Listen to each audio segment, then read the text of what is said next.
Hello students, this is Dr. Yogita Datar, subject teacher of Engineering Mathematics from Sri Siddheshwar Women's College of Engineering, Solapur. Today we are going to start the unit of functions of complex variable. From this unit, differential calculus part we are going to discuss. So let us see the syllabus of this unit from our M3 subject syllabus. First one is limit and continuity of f of z, derivatives of f of z, analytic functions, Cauchy-Riemann equations in Cartesian and polar forms. These equations are known as CR equations in short. Then harmonic functions in Cartesian form. Along with this, mapping, different types of mapping, translation, magnification and rotation, inversion and reflection, and bilinear transformation and conformal mapping.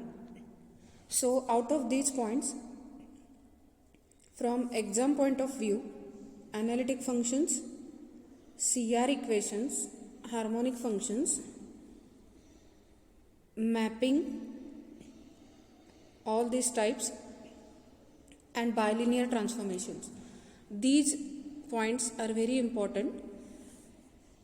Surely there will be one question on analytic function, one question on harmonic functions, and one question either will be on mapping or on bilinear transformation. Or they may ask you to write 3 examples or to attempt 3 questions out of these 4 questions based on these 4 points. So let us start. Obviously, this is a function of complex variable, so you should know the concept of complex number. You have studied the concept of complex number in 11th, 12th and also in first year of engineering in M1. We know that the number z equal to x plus iy, where x and y are real numbers and I is an imaginary number which is nothing but square root of -1, is called a complex number.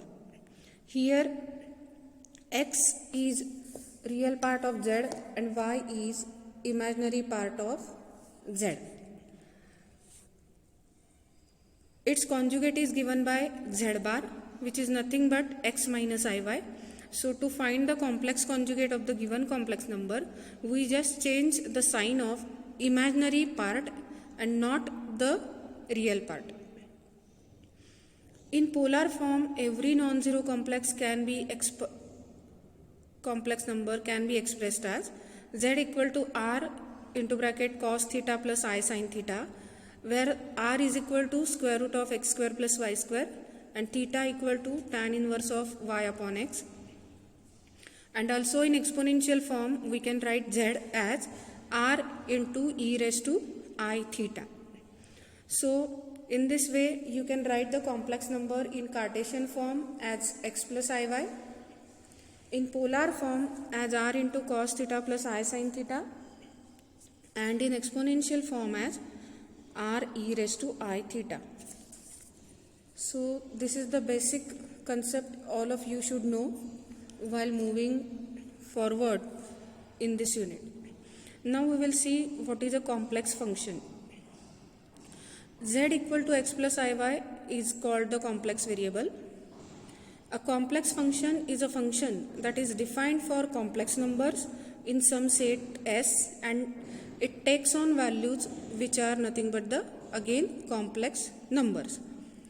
So if C denotes the set of complex number and f is a complex function, then we write f from S to C, where f of z is a complex number for each z in S. You can write this diagrammatically using this diagram.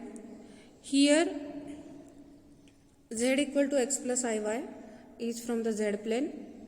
Under this function, we get again a complex number which is w plane. This is domain and this is range. So S is called the domain and C is called the codomain, and range is a part of codomain. So in this way, we can have complex function of the complex variable z. Let us see one example. If z equal to x plus iy and function of z is defined as f of z equal to 2z, then just replace z by x plus iy, perform term by term multiplication. You will get 2x plus I times 2y.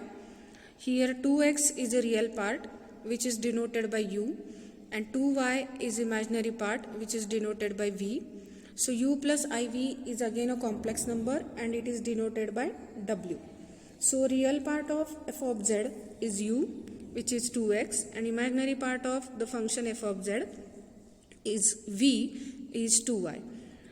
If corresponding to each value of z, there exists one and only one value of w equal to f of z, then w is called a single valued function. For example, if f of z is equal to z square, then that z square is called single valued function. On the other hand, if corresponding to one value of z, there exists more than one values of w, that is f of z, then w is called a multi-valued function. That is, for example, if f of z is equal to square root of z, then we can have multi-valued function. Now move to the actual point from the syllabus. The first sub-point from the syllabus is limit of f of z. This is very similar to the limit of functions of real variables. So first see limit of real valued functions f of x. It is defined as the number capital L is called the limit of function f of x as x tends to a if and only if for every epsilon greater than 0 there exists delta greater than 0 such that mod f of x minus capital L, that is limit L, is less than epsilon whenever 0 less than mod x minus a less than delta. This is denoted as limit as x tends to a f of x equal to capital L. So this definition of limit of real valued function f of x you have studied in 11th standard. You have solved examples to find limit of the given function. Now let us see the definition of limit of complex valued function f of z. The definition is very similar to this limit of real valued function f of x. The number small l is said to be the limit of the complex function f of z as z tends to z0 if and only if for every epsilon greater than 0 there exists delta greater than 0 such that mod f of z minus L is less than epsilon whenever 0 less than mod of z minus z0 is less than delta. It is denoted as limit as z tends to z0 f of z equal to small l. So this is definition of limit of f of z. The next point will be obviously continuity of the function f of z. A function f of z is said to be continuous at the point z0 if f of z0 exists, means its functional value should exist. Limit as z tends to z0 f of z exists and these two values are equal. That is, limit as z tends to z0 f of z is same as f of z0. That is, in the case of a continuous function, the limiting value of f of z as z approaches z0 coincides with the value of f of z0. A function is said to be continuous in a domain if it is continuous at every point of the domain. We have seen this property or characteristics of continuous function in case of real valued functions also. If f of z and g of z are continuous functions in the domain S, then their sum, their difference, their product and their division are also continuous in the domain S. The continuous function of a continuous function is always continuous. You can prove this with any example. If the function f of z equal to u plus iv, where u is real part and v is imaginary part of this function, it's continuous, then both real and imaginary parts of this f of z, that is u and v, these two functions are also continuous. Now after this, let us see the concept of derivative of functions of z, that is functions of complex variable. If w equal to f of z is a single valued function of the variable z equal to x plus iy, then the derivative of w equal to f of z is defined as dw by dz, which is nothing but f dash of z, equal to limit as z tends to z0, f of z plus delta z minus f of z upon delta z. Here you can write this limit as delta z tends to 0 also, because z minus z0 is nothing but delta z. So you can write this limit in two different ways. Provided the limit exists and is independent of the manner in which delta z is tending to 0, or independent of the way or the along the path in which z is approaching z0. So this is the basic concept required for the next part, that is analytic function, harmonic function and mapping from this unit number 5, that is differential calculus of functions of complex variable.